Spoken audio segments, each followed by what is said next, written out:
Hi అండి. ఈరోజు వీడియోలో పుట్నాల పప్పు బెల్లంతో చేసిన చిక్కీ ప్రిపేర్ చేశానండి. ఇది చాలా రుచిగా ఉంటుంది. ఆరోగ్యానికి కూడా చాలా మేలు చేస్తుందండి. దీనిలో శరీరానికి అవసరమైన పోషకాలను అందిస్తుంది.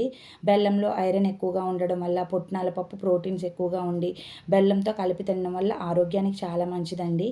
ఈ వీడియో అయితే నేను సింపుల్గా ఎలా ప్రిపేర్ చేశానో చూపిస్తాను, చూసేయండి. ఈ చిక్కీ తయారు చేసుకోవడానికి అయితే స్టవ్ ఆన్ చేసుకుని ఒక ప్యాన్ పెట్టుకుని దానిలో 1 కప్పు వరకు బెల్లం వేసుకున్నానండి. కొద్దిగా నీళ్ళు వేసుకున్నాను. ఒక 2-3 స్పూన్ల వరకు వాటర్ వేసుకున్నాను. వాటర్ వేసుకుని పాకం పట్టుకోవాలండి.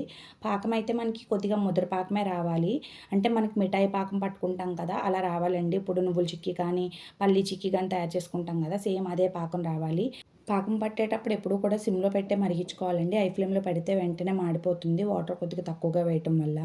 చూడండి పాకం అయితే దగ్గర పడింది కదా, ఒకసారి వాటర్లో వేసి పాకాన్ని చెక్ చేసుకున్నానండి. ఒక 2-3 చుక్కలు అలా పాకం వేస్తే సరిపోతుంది.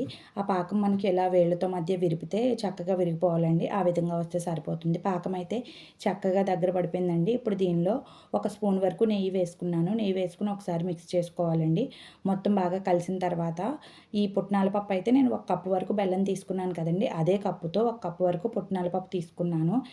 ఒకసారి మొత్తాన్ని మిక్స్ చేసుకోవాలండి. పాకం మొత్తం ఆ పుట్నాల పప్పు పట్టే వరకు కలుపుకోవాలి. ఇప్పుడు స్టవ్ ఆఫ్ చేసుకుని ఒక ప్లేట్ తీసుకోవాలండి. ప్లేట్ తీసుకుని దానికి నెయ్యి రాసుకుని పక్కన పెట్టుకోవాలి. ముందుగానే రెడీ చేసి పక్కన పెట్టేసుకుంటే సరిపోతుంది. చూడండి నేనైతే ఒక 2 చుక్కల వరకు నెయ్యి వేసుకుని ఒక ప్లేట్కి పక్కన పెట్టుకున్నాను. ఇప్పుడు స్టవ్ ఆఫ్ చేసుకుని ఈ పుట్నాల పప్పు చిక్కీని మొత్తాన్ని ఆ ప్లేట్లో వేసుకోవాలండి. ప్లేట్లో వేసుకున్న దాన్ని మొత్తాన్ని ప్లేట్ మొత్తం అంచుల వరకు స్ప్రెడ్ చేసుకోవాలండి. వేడిగా ఉన్నప్పుడే చిన్న చిన్న ఘాట్లు పెట్టుకుంటే మనకి తర్వాత ఈజీగా వచ్చేస్తుంది. చూడండి చల్లారిన తర్వాత ఎంత చక్కగా రెడీ అయిపోయిందో, అస్సలు చేతికి అంటుకోకూడదండి. పాకం ఎంత సరిగ్గా పట్టుకుంటే మనకి అంత చక్కగా వస్తుంది. లేదు అంటే పళ్ళకి అంటుకున్నట్టు వస్తుందండి. చిక్కీ ఏదైనా సరే పాకం కరెక్ట్గా పట్టుకోవాలి. లేదు అంటే మనకి నోట్లో తినేటప్పుడు పళ్ళకి మధ్య అంటుకుని మనకి అంత రుచిగా అనిపించదు. పాకం కరెక్ట్గా పట్టుకుంటేనే మనకి విరిచినప్పుడు కూడా ఈజీగా వచ్చేస్తాయి. చూడండి నేను ఘాట్లు పెట్టడం వల్ల ఇది మనకి విరిచేటప్పుడు అసలు ఈజీగా వచ్చేస్తున్నాయండి చిన్న చిన్న ముక్కలుగా. నేను జస్ట్ ఘాట్లు పెట్టి వదిలేసాను అంతే. పాకం సరిగ్గా పట్టకపోతే ఇలా రాదండి. మనకి మొత్తం అంటుకున్నట్టు చేతికి అంటుకుపోతుంది, ప్లేట్కి కూడా అంటిపోతుంది ఎంత నెయ్యి రాసుకున్నా సరే. పుట్నాల పప్పు చిక్కీ అయితే హెల్త్‌కి చాలా మంచిదండి.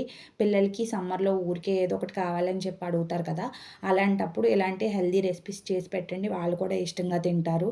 పిల్లలే కాకుండా పెద్దవాళ్ళకి కూడా హెల్త్‌కి చాలా మంచిదండి. మేము చిన్నగా ఉన్నప్పుడైతే ఇవి షాప్స్‌లో ఎక్కువగా అమ్మేవాళ్ళండి. చాలా రుచిగా అనిపిచ్చేవి.